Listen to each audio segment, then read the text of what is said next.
Today's blog is less about a mantra and more about a lesson I've learned, or an epiphany, as you will. But first, let me introduce you to my heart chakra chromotherapy glasses. Now, most charts will tell you that the heart chakra is a green color. This is true. There are some school of thought, though, that at the top of it, it's pink. And so when I went to itszen30.com, where I ordered the glasses, you're welcome for the free shout out, they were out of stock of the green, and so I bought the pink ones. I'm also wearing them a little bit as that whole big daddy, these are my, secret sunglasses that keep me invisible and nobody can see me, even though I'm on video, because I'm trying to get over my insecurity about video blogging. So bear with me. I love coaches, life coaches, wellness coaches, health coaches, career coaches, you name it. I think coaching is great. A few years ago, when I was just done with therapy, I was tired of examining my past. I went to my therapist and I said, you know what, I think it's time that I just fly away. I learned some great tools from therapy. I still recommend therapy. I was just ready to stop thinking about the past. And at that same time, I had two wonderful ladies enter my life. One was a career coach and one is a wellness coach. So I started working with them, and I am happy to say I met all three of my 2017 career goals. Go career coach. And my wellness coach, I am currently working with her on some forgiveness work, and it sucks. Basically because I realized that some people I thought I had forgiven, some people and some incidents I have not. And so that sucks. I recently had to walk away from a couple of very toxic relationships. They were very significant relationships in my life. And when I did, I felt this sigh of relief. This weight was gone. So immediately I'm like, that's it. That's what I needed to forgive them. I just needed to walk away. But then once that kind of, after time passed on and I'm still angry and resentful and, can't talk about it without getting angry, I'm not really over it, am I? So we started doing this work, and at the beginning of the course, you have cards with images on them, and you're supposed to pick a card with the image that speaks most to you. So I pick it, and on the back is a word, and that word is my principle for the rest of the course that I need to work on.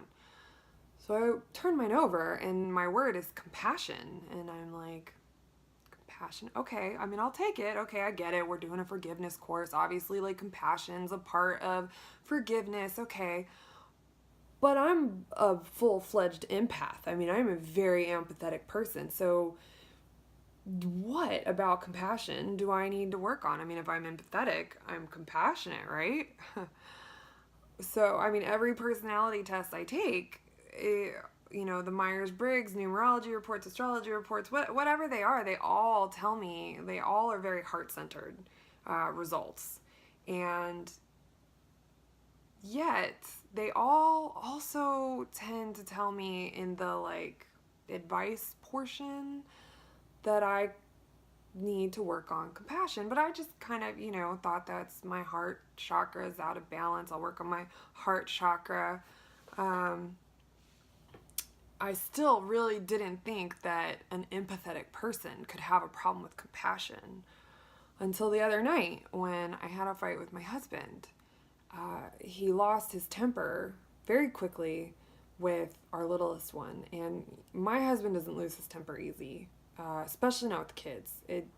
He lets a lot of things go, and I turn around, and within the blink of an eye, he went from being his typical calm self to smushing a styrofoam cup into a cup holder, because when he told our 5-year-old that's where he wanted it to be, our 5-year-old tried to argue and put it in a different cup holder.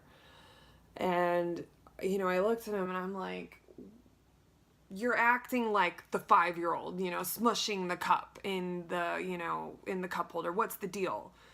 And so that upset him more, because now I've kind of undermined him and in front of, our son. And it's kind of like, I should have just let it go. I mean, I lose my temper all the time, and I wouldn't want him pointing that out. I don't like when he tells me to relax and does that stuff to me, yet I did the exact same thing to him.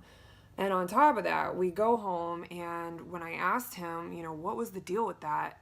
He says to me, it wasn't the cup, it was the way he talked to me. Who are the parents around here? And that just enraged me. I lost my shit. Because I feel like he lets his kids, my stepsons, talk to him however he wants. And that's what I screamed at him. I'm like, who are the parents around here? I ask myself that all the time. Your kids talk to you however they want, and my kid's watching it, and he's learning this attitude from them. And basically here I am, blame shaming my husband over a moment of weakness that I really could have just let go. I mean, I could have just let him have his little temper tantrum. I have them, my son has them, the boys have them. I mean, and yet, no. I grabbed onto it and used it as an excuse to dump all of my frustrations with our, situation all over him, and then make it his fault and his boy's fault. And I woke up the next morning and I wanted to just hide under the covers because, of course, our oldest heard the argument, and, I was basically blaming my husband and them for this insignificant incident that just didn't need to be a big deal. So, that's kind of when I was thinking about the fact that I wouldn't want him to yell at me after I lost my temper, in thinking all of that. And that's when I had my epiphany. Empathy and compassion are not synonymous. They are not the same thing. I mean, sure enough, I looked the words up in the dictionary, and they are not the same thing. Empathy is the ability to share feelings and understand feelings of another. Compassion is to be sympathetic to the sufferings of another. Not the same thing. And so just because I'm an empathetic person doesn't mean I necessarily show compassion. And it got me thinking, is this the reason why I'm having such a hard time with this forgiveness? Because I can't be sympathetic to the people that I'm holding these grudges against. And then am I being unsympathetic to myself? Because after all, I'm doing all of this stuff to become more zen. I am writing this blog. I am meditating. I do yoga. I am aromatherapy, chromotherapy, all of this stuff. And I'm an empath. I'm an empathetic person. Shouldn't I be the most forgiving? Shouldn't I be the most compassionate? So when I do things like this, am I even being unsympathetic to me?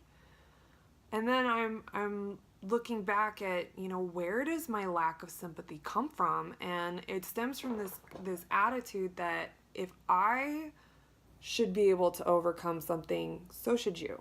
And I am unsympathetic to people who have not overcome the things I've overcome. So for instance, with my husband, I have learned how to hold my temper when they back talk. And so he should be able to too. It's taken a lot out of me. I've dealt with a lot of criticism from him for when I had hard times holding my temper with them. And so, hey, buddy, if I can hold my temper with them after dealing with all your criticism, well, then you better be able to too, and you're not allowed to slip up. And I mean, in a little bit of this particular situation, I felt like he didn't have the right to be mad in that minute because he's the one that lets the boys talk to him however he wants all the time. So where does he get off getting mad this one time? If you're going to let them do it, well then, hey buddy, that was kind of my attitude, this like self-righteous, indignant, attitude. And so that made me think like about all the other things in my life that I'm unsympathetic for. But that's the great thing about epiphanies is once you have them, you see the world differently and you can move forward a little more enlightened than you were before. Now, I have no idea how one becomes more compassionate, especially since I'm still trying to wrap my mind around the fact that I'm an empathetic person who lacks compassion. But I'm going to figure it out. And I'm sure it will involve some kind of 21-day challenge and a beaded bracelet. And if I come up with something like that, I will post about it, I will share it, and see if maybe other people want to join in.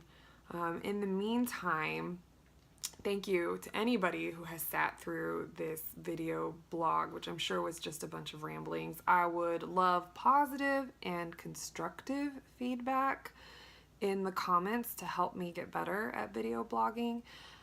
But even more so, if you're a mom who's struggling through a tough time, I would love for you to share your story. I'm always looking for guest posters, and I would love if we could come up with a mantra for you together and then share it with other moms who might be struggling through that same thing. So if you are interested, please just contact me, and have a good day.